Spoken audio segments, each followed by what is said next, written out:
What to expect from couples therapy. Couples therapy, relationship counseling, marriage counseling, whatever name you decide to call it, is never an experience you're likely excited about. It might not be as bad as it sounds though, and if you're a little worried about what might happen, here are a few things you can expect. The idea of counseling is often pretty frightening to people, and the idea of doing those sessions with another person can be downright terrifying. Nothing is really going to change that potential dread before your first appointment, but knowing what to expect makes it a bit less unnerving. I've been through this before, and while every counselor and therapist is different, here's what I've learned. The purpose of going to couples therapy. Illustration for article titled What to Expect from Couples Therapy. Couples therapy seems like a pretty simple idea. You sign up for a session when your relationship is in trouble and you need help dealing with it. In a nutshell, that's right, but the whole experience is a bit more complicated than that. The Guardian has a few different suggestions on when therapy is worth considering.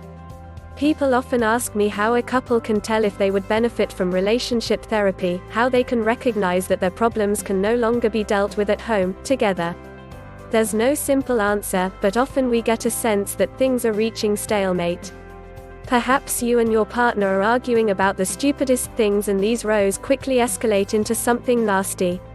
Or your relationship feels stale, and if the two of you were not so busy leading separate lives you feel you would die of boredom. Sometimes there is a big issue, such as money, sex, infidelity, in-laws or children, about which you cannot get your partner to understand your viewpoint. The main purpose of couples therapy is to put you and your significant other in a room with a neutral mediator to help you make sense of what's going on. If you're having trouble communicating with each other, then the counselor is going to help guide you through talking about it. Again, The Guardian describes the purpose of counseling all really well.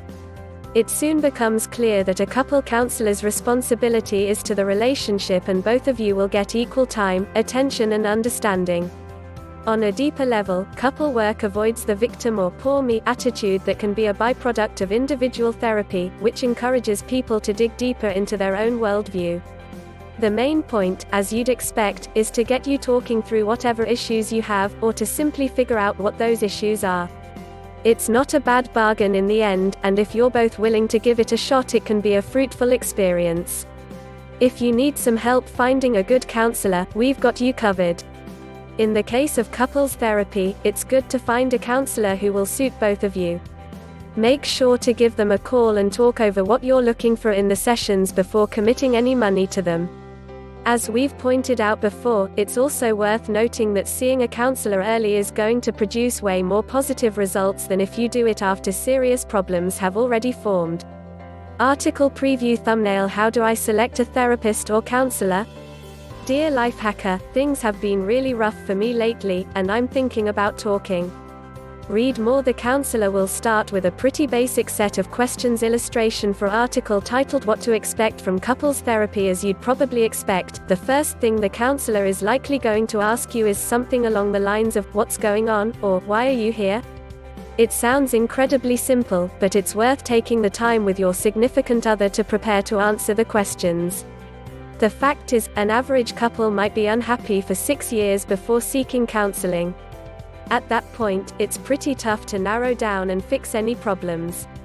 You want to prepare yourself to answer a few rudimentary questions during that first session.